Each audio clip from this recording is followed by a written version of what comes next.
بسم اللہ الرحمن الرحیم۔ السلام علیکم ناظرین، حضرت داؤد علیہ السلام کی قوم ایک ایسی قوم تھی جس پر اللہ تعالیٰ نے اپنا دردناک عذاب نازل فرمایا اور اس قوم کے تمام لوگوں کو بندر بنا دیا۔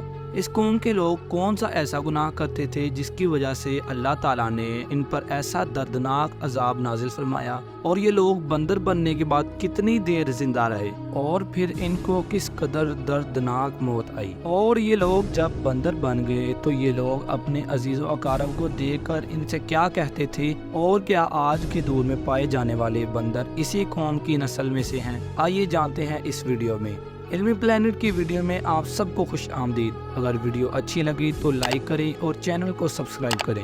دوستو، انسانوں کے بندر بننے کی ابتدا حضرت داؤد علیہ السلام کے دور سے ہوئی۔ حضرت داؤد علیہ السلام اور ان کی قوم سمندر کے کنارے ایلا نامی گاؤں میں رہتے تھے، اور ان کی تعداد 70,000 کے قریب تھی۔ یہ قوم بڑی ہی خوشحال تھی اور اللہ تعالیٰ نے ان کو بے شمار نعمتوں سے نوازا تھا۔ ہر طرف سرسبز و شاداب باغات اور ہر طرف ہریالی ہی ہریالی تھی۔ یہ لوگ اپنی زندگی میں بہت ہی خوش تھے۔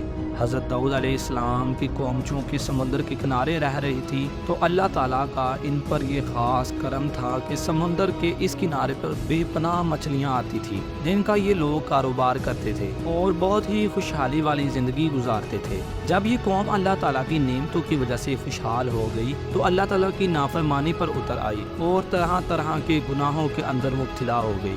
اور پھر ایک دن اللہ تعالیٰ نے اس قوم کا امتحان لینے کا ارادہ کیا اور حضرت داؤد علیہ السلام کو وحی بھیجی کہ اپنی قوم سے کہہ دیں کہ وہ ہفتے والے دن مچھلی کا شکار کرنا بند کر دیں۔ اس طرح اللہ تعالیٰ نے حضرت داؤد علیہ السلام کی قوم پر ہفتے والے دن مچھلیوں کا شکار حرام فرما دیا، اور پھر یہاں سے اس قوم کی بربادی شروع ہو گئی۔ حضرت داؤد علیہ السلام نے اپنی قوم کو بتایا کہ اللہ تبارک و تعالیٰ نے ہفتے والے دن مچھلیوں کے شکار کو حرام قرار دے دیا ہے، تو وہ لوگ بہت ہی زیادہ پریشان ہو گئے، کیونکہ ہفتے کا دن ہی وہ دن تھا جس میں مچھلیاں وافر مقدار میں آتی تھی اور خود بخود کنارے پر آ جاتی تھی، اور باقی دن ایسے تھے کہ مچھلیاں بہت کم پکڑی جاتی تھی۔ اس قوم کا گزر بسر چونکہ مچھلیوں کے شکار پر تھا، اس وجہ سے اللہ تعالیٰ کا یہ حکم سن کر یہ قوم پریشان ہو گئی۔ یہ نہیں جانتے تھے کہ اللہ تعالیٰ کی طرف سے یہ ایک آزمائش ہے۔ پھر ایک دن شیطان نے ان کو وسوسہ ڈالا کہ سمندر سے نالیاں نکال کر خشکی میں بڑے بڑے حوض بنا لیے جائیں۔ جب ہفتے والے دن مچھلیاں آئیں گی تو وہ نالیوں سے ہو کر ان بڑے بڑے حوضوں میں آ جائیں گی، اور اس طرح پھر ان نالیوں کا منہ بند کر دیا جائے، اور پھر اگلے دن یعنی اتوار والے دن ان کو پکڑ لیا جائے۔ شیطان نے اس قوم کے لوگوں کو ورگلایا کہ اسی طرح ہم ہفتے والے دن شکار سے بھی بچ جائیں گے اور مچھلیاں بھی ہاتھ آ جائیں گی۔ بہت سے لوگوں کو یہ شیطانی چال اچھی لگی اور انہوں نے ایسا کرنا شروع کر دیا، اور سمندر سے چھوٹی چھوٹی نالیاں نکال کر بڑے بڑے حوضوں میں ڈال دی۔ دریا سے وافر مقدار میں مچھلیاں ان حوضوں میں داخل ہو جاتی۔ اس قوم کے بدبخت لوگوں کو شیطان کا ہیلا بہت پسند آیا، لیکن اس قوم نے یہ نہ سوچا تھا جب مچھلیاں سمندر سے حوض میں اگر قید ہو گئی تو پھر مچھلیوں کا شکار ہی ہو گیا جو اللہ تعالیٰ نے حرام قرار دیا تھا۔ اس موقع پر یہودیوں کے 3 گروہ ہو گئے۔ کچھ لوگ ایسے تھے جو شکار کے اس شیطانی ہیلے سے منع کرتے تھے، اور کچھ لوگ اس کام کو دل سے برا جان کر خاموش رہے، لیکن انہوں نے شکار نہ کیا اور دوسروں کو بھی منع نہ کیا، بلکہ یہ لوگ منع کرنے والوں سے یہ کہتے تھے کہ تم لوگ ایسی قوم کو نصیحت کرتے ہو جنہیں اللہ تعالیٰ عنقریب ہلاک کرنے والا ہے اور ان پر اپنا دردناک عذاب نازل فرمانے والا ہے۔ اور اس قوم کے کچھ لوگ ایسے تھے جو سرکش اور نافرمان لوگ تھے، جنہوں نے اللہ تعالیٰ کے حکم کی اعلانیہ مخالفت کی اور شیطان کے حکم کو مان کر ہفتے والے دن شکار کرنے لگے۔ یہ لوگ اللہ تبارک و تعالیٰ کے حکم کی مخالفت کرتے اور ہفتے والے دن مچھلیوں کا شکار کر کے ان کو کھایا کرتے اور بیچا کرتے۔ ناظرین، حضرت داؤد علیہ السلام کی قوم کے 12,000 ایسے نافرمان افراد تھے جو منع کرنے کے باوجود بھی ہفتے کو ان نالیوں کے ذریعے شکار کرتے رہے۔ حضرت داؤد علیہ السلام نے ان 12,000 نافرمانوں کو اللہ تعالیٰ سے ڈرایا کہ وہ اللہ تعالیٰ کی اس نافرمانی سے باز آ جائیں، لیکن وہ لوگ باز نہ آئے اور کھلے عام شکار کرنے لگے۔ چنانچہ وہ لوگ جو اس بات کو برا جانتے تھے، ان لوگوں نے اپنے اور ان نافرمانوں کے درمیان ایک دیوار کھڑی کر دی، جس کی ایک طرف 12,000 نافرمان رہتے تھے اور دوسری طرف وہ لوگ تھے جو شکار سے باز رہے۔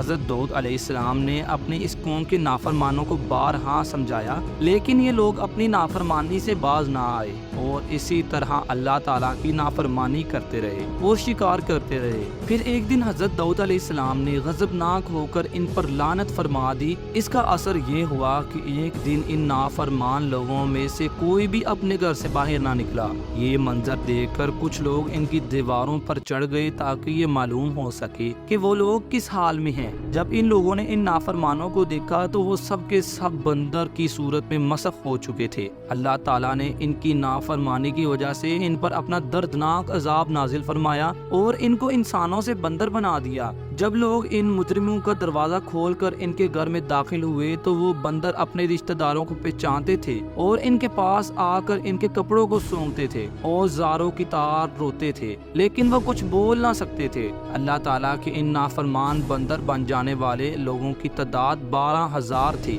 ان 12,000 لوگوں نے اللہ تبارک و تعالیٰ کی نافرمانی کی اور اللہ تعالیٰ نے ان کو بندر بنا دیا۔ یہ لوگ 3 دن تک زندہ رہے تھے اور اس دوران یہ کچھ نہ کھا سکتے تھے اور نہ ہی پی سکتے تھے، بلکہ یوں ہی بھوکے پیاسے سب کے سب ہلاک ہو گئے اور 3 دن کے اندر سب کے سب مارے گئے۔ اور وہ لوگ جو ان نافرمانوں کو اللہ تبارک و تعالیٰ کی اس نافرمانی سے منع کرتے تھے، اللہ تبارک و تعالیٰ نے ان کو اس عذاب سے سلامت رکھا، اور وہ لوگ جو اس شکار کو برا جان کر خاموش رہتے تھے، اللہ تعالیٰ نے ان کو بھی عذاب سے سلامت رکھا۔ ناظرین، اب بات کرتے ہیں آج کے دور کے بندروں میں سے کیا کوئی بندر ان کی نسل میں سے بھی موجود ہے، یا آج کے دور میں پائے جانے والے بندر انہی بندروں کی نسل میں سے ہیں۔ اس کے متعلق روایات میں آتا ہے کہ حضرت عبداللہ بن مسعود رضی اللہ تعالیٰ عنہ سے روایت ہے کہ حضور اکرم صلی اللہ علیہ وآلہ وسلم سے کسی نے سوال کیا کہ آج کے بندر کیا حضرت داؤد علیہ السلام کی قوم میں سے ہیں؟ تو نبی کریم صلی اللہ علیہ وآلہ وسلم نے ارشاد فرمایا کہ اللہ تعالیٰ جس قوم پر عذاب بھیجتا ہے یا ان کی شکلوں کو مسخ کرتا ہے تو یہ عذاب انہی پر ہوتا ہے جن پر وہ عذاب نازل ہوا تھا،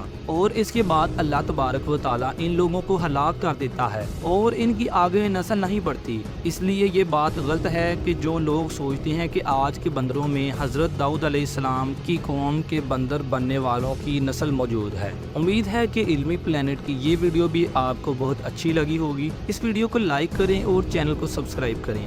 ملتے ہیں آپ سے اگلی شاندار ویڈیو میں۔